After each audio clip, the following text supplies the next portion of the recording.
Hello and welcome to another episode of Ezoic Explains, albeit a little bit different of one. My name is Whitney Wright, and today I'm going to walk you through an interview that I had with Robert Diamond of BroadwayWorld.com. He's going to go over some of his website's struggles during this time with coronavirus, some of the solutions him and his team have come up with, some advice he has, and what he's looking forward to in the future. All right, so how are you doing? Probably doing about as well as anybody else is doing at this time. So alternating levels of panic and confusion, but trying to remain optimistic. What were your initial reactions when COVID-19 started affecting the economy and shutting down gatherings? I'm sure your mind went to Broadway. Yes, Broadway was top of mind from day one, not only because our website's revenue is, in normal times, somewhat split between programmatic and direct, but obviously we're heavily embedded in both the Broadway community in New York, as well as theaters around the country and around the world. So immediately as we saw this developing was, oh my God, what is this going to mean for theaters, big theaters as well as small theaters? So it was something we started covering editorially while also wondering in the back of our minds, what does this mean for our business as a whole? What were your initial concerns for the website when, I guess, things started getting more serious? What were the first things that came to your mind? Definitely one of the first concerns was that we had immediate pauses to almost all of our direct advertising, which comes from shows and theaters around the country and around the world. So it was, what are we going to do about our staff? What role will programmatic have in allowing us to keep as much of staff as we can? And also, if there aren't shows going on, what the heck are we going to write about? What are we going to cover? What will our content look like without all these shows happening? And how has Broadway World been impacted? What are your concerns now that we're kind of in the thick of it? On a personal note, we're very concerned about lots of people in the Broadway community, first and foremost, who are, everybody's out of work. And for independent arts workers, which most people are, from actors to stagehands, it's much more difficult to get unemployment and other help. So we're thinking sort of first about the people, and then second about the businesses, including ours and the art. And so at the moment, concern-wise, is continuing to figure out how we can keep traffic up to the website, how we can keep people informed, how we can keep all of the Broadway shows and actors top of mind. So when things do reopen, we're helping them and us be in the best place possible. And then it's just, the day-to-day concerns about keeping our staff healthy, keeping as many people working as we can, and then watching, the state of the healthcare situation for when it's going to be safe to have gatherings again, as well as watching the state of the economy for the other half of our advertising. How has Broadway World specifically been impacted? Has there been a downturn in traffic? Is it mostly you're just struggling to find content to write? It's been very strange. Our traffic for last week compared to the previous year is actually double. Interesting. Which, to be honest, would be the opposite of what I expected. Though, obviously, revenue has gone way down because we have none of our direct advertisers. Programmatic working through Ezoic has picked up some of the slack. The programmatic rates continue to go up and down and sideways. And while it's hard to tell who was advertising programmatically, the assumption is that there was a lot of, credit cards and hotels and airlines and travel-related businesses that are also not in great shape. So it's been a very weird week of like, oh my God, why is traffic so high? And oh my God, what are yesterday's revenue numbers going to look like tomorrow? Also, sort of in average times, search would be the number one driver of traffic for us. And also looking at last week over last year, search is down about 40%. But social traffic is up 625%. Wow. Which I looked up before this call and was like, did I pull the right numbers? And email is up about 50%, and direct is about 100% up as well. If you want me to interpret those numbers, your guess is as good as mine. Right. Do you have any strategies that you're kind of thinking about, or maybe you've implemented since kind of seeing these numbers? Paying more attention to social, or focusing on email marketing, any newsletters? We immediately pivoted, as did Broadway itself. We're lucky to be in a community of artistic and creative people.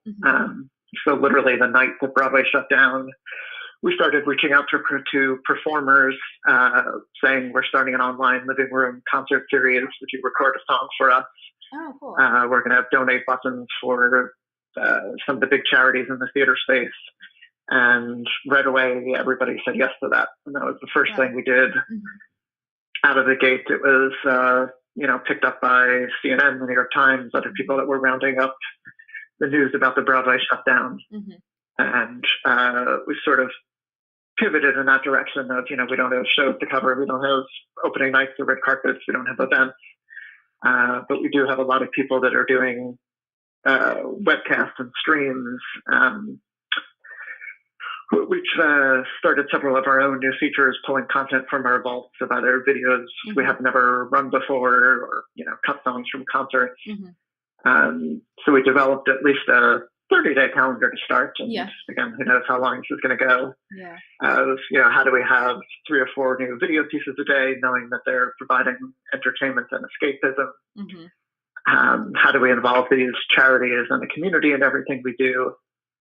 And the majority of that has been engaging on social media with more Facebook Lives, with short video clips on social pointing to full video clips on the website, with trying to engage our readers of, if we're running a flashback of a show that happened, let's say 20 years ago, who saw it, what memories do you have? Really, we've always believed in audience engagement, but now it's sort of, we're all in this together. Let's get through this together.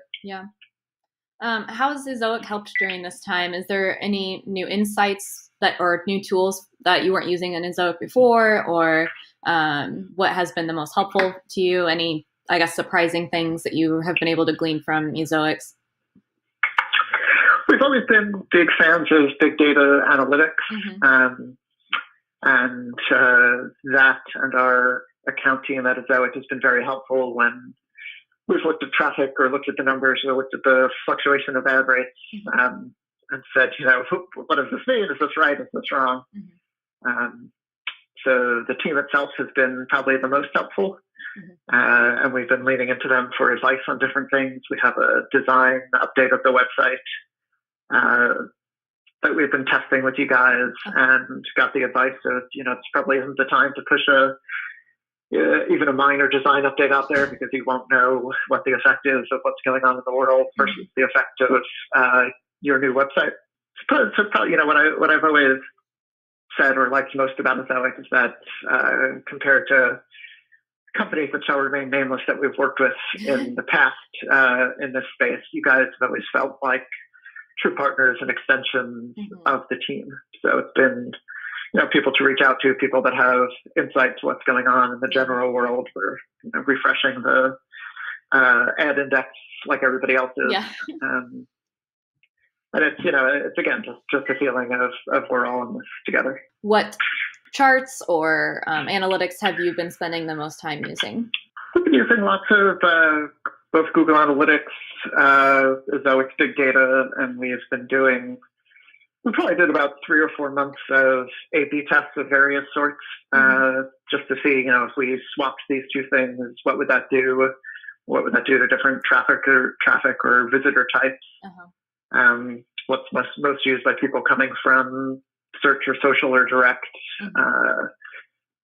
People in our world that are, coming from, let's say, Kentucky because they're looking to come to Broadway, or people in Kentucky that are looking for local theater in Kentucky.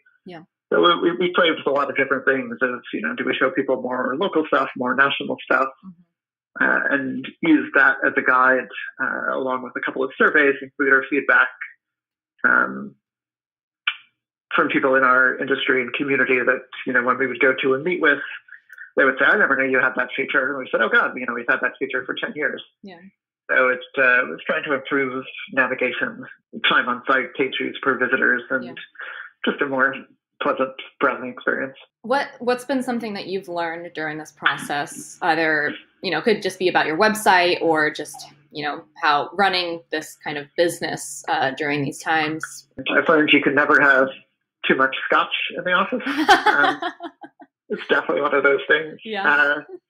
Really, a lot of it has been about teamwork. We're lucky in that I've been an anti-office person. I had a day job for about a decade before starting BroadwayWorld that turned me off to the concept of having to go into an office every day. So we were prepared for remote work.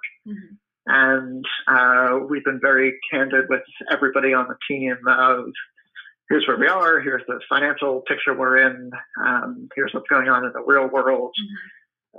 These are the goals of, getting visitors in, getting traffic up. And now that everything we normally do content-wise is on hold, what are we going to do content-wise? So we've had a lot more brainstorming calls, and a lot of the ideas and a lot of the execution, everybody that's on the team has stepped up in an incredible way. So I think something it taught me from this is to be, I don't want to say more honest, but to open up more to the team about challenges and stresses and thought processes that I'm going through as owner and editor-in-chief, and using the collective wisdom. Some ideas that I've had, they've improved upon.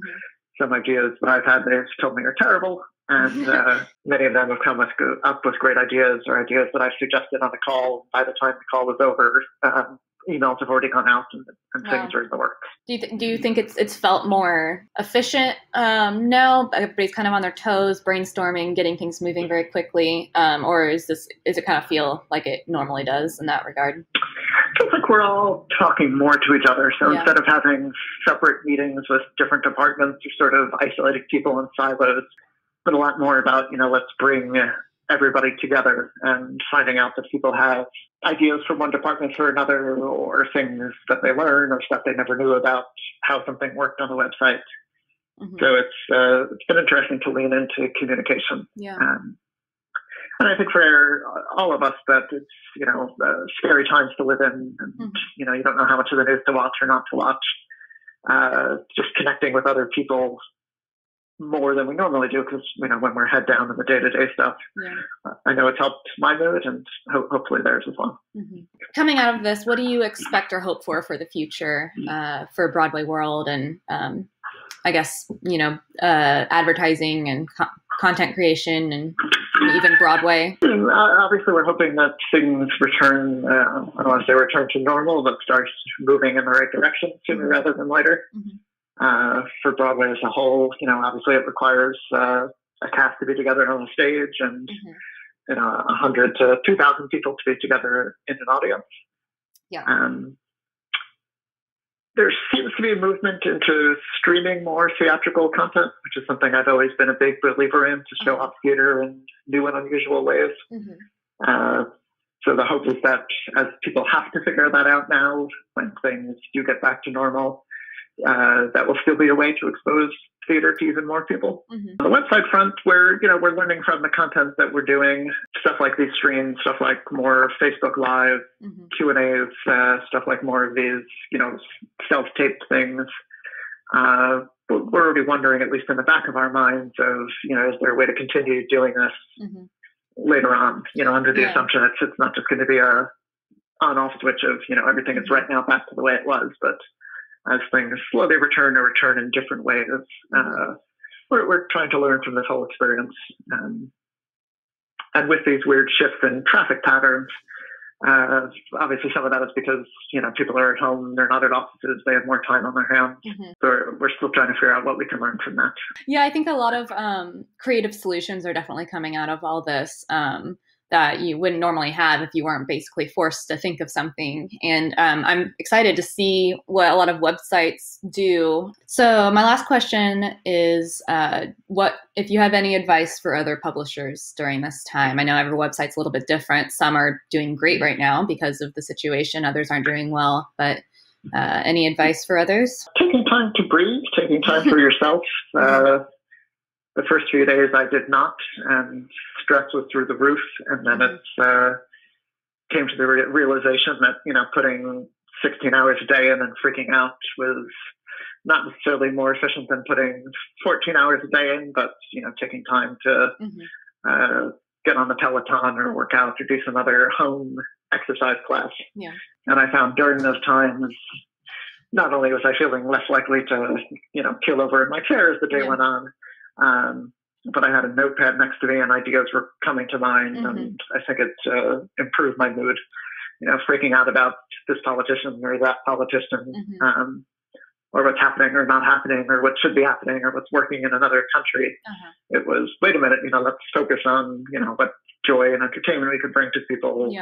And engaging with my team, reaching out by phone instead of by email, which is odd, to other people in the industry just to check in. Not even, wanting to talk business stuff like theater will become even more important for that community experience that we're lacking right now. Yeah. Well, is there anything else you wanted to add about Broadway World, Ezoic, advice, or? Being positive that, things will get better, hopefully sooner rather than later. Yeah, I agree. Well, it was nice catching up with you, and hopefully, we'll be catching up soon, maybe in person sometime. Yes, I was excited to come to Tubtelligence. I know. The next time it's in New York, I will be there. Yeah, hopefully sometime this year. We'll see what we end up being able to do. But have a good rest of your day. Likewise. You as well. Bye-bye. Bye. And that's it for this episode of Ezoic Explains. I will be doing another interview next week with Leander from Cult of Mac. If you like this video, subscribe to our YouTube channel. We have an Ezoic Explains playlist amongst some others. You can find us on YouTube, Instagram, Facebook, Twitter, and at ezoic.com. We also have a blog at ezoic.com/blog. This has been another episode of Ezoic Explains.